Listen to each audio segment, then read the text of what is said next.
tips for overcoming your fear of flying, why it happens, and more. What is fear of flying? As humans, our relationship to flight has changed dramatically in the last century. Air travel has developed from a fantasy into a common and widely used mode of transportation. There are about 100,000 flights in the world every day, according to the International Air Transport Association, IATA. It estimates that 3.7 billion passengers worldwide will fly during 2017. In the United States, the Bureau of Transportation Statistics, BTS, reports that an all-time high of nearly 718 million passengers flew on 8.6 million flights during 2016. Air travel has increased in recent years in both frequency and overall safety. The 2016 accident rate of 2.8 accidents per million departures is the lowest airline accident rate in recent history, according to the International Civil Aviation Organization, ICAO. According to a report in the journal Research in Transportation Economics, air travel is safer in terms of fatalities than any other common mode of transportation, including cars, ferries, subways, trains, buses. Still, there are moments that make even a seasoned traveler a bit uneasy.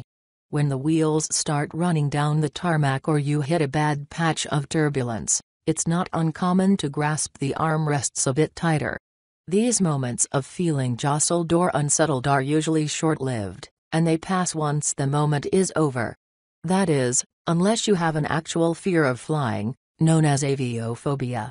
People with aviophobia have a deep-rooted, continual fear of flying that's much more than a fleeting feeling of uneasiness. What causes fear of flying?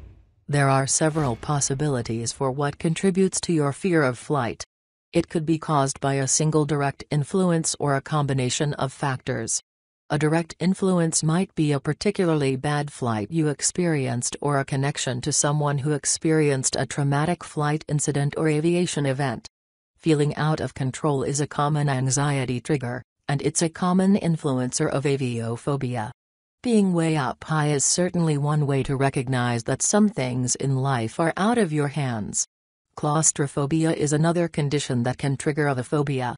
The cabin of a plane is a tight, crowded space, and it can feel especially confining during boarding, when emotions are already heightened.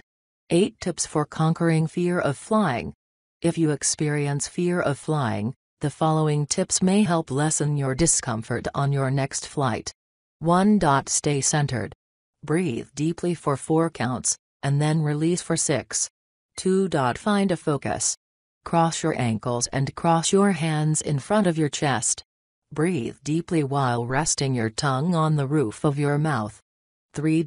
Eliminate stressful distractions. Lower the window shade so you're not distracted with moving elements. 4. Anticipate your anxiety.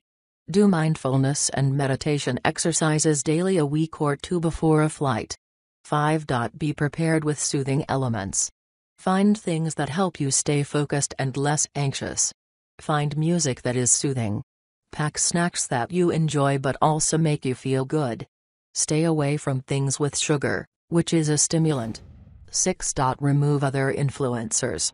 Aviophobia may increase when general anxiety is heightened. It may be helpful to remove additional anxiety-inducing elements, such as caffeine, energy drinks, and any other stimulants. 7. Locate your fear. Do you fear a loss of control? Is it a fear of death? Is it claustrophobia? Different triggers require different things to help soothe them. If facts about aviation safety will make you feel better, read up on those before boarding.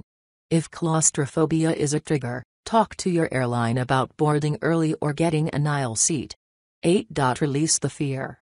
Many people with flight fears also have control issues.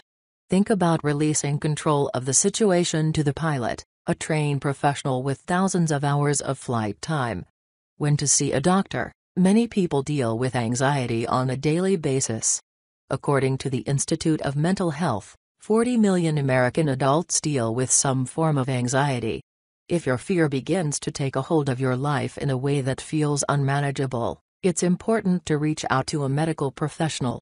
Professionals will be able to help you identify what's causing your flight fear and find effective ways to manage it. They can help you find treatment to restore your mental and physical well-being. Treatment options. Treatment for fear of flying usually involves either medications or therapy. Doctors may suggest anti-anxiety medication. There are generally two types, one you take only when you encounter triggers for your stress, and another that you take on a regular basis. Doctors may also suggest psychotherapy, including exposure therapy, hypnosis, modeling, talk therapy.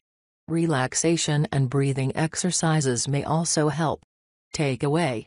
Though flying isn't the only way to travel, it is one of the safest and fastest ways. If you wish to move through your fear of flying, there are many different options to help manage the triggers and stress that come along with it. A fear of flying doesn't have to curb your ability to see the world or visit family and friends. Various tools, such as medications and therapy, can help you manage a feeling that may seem uncontrollable.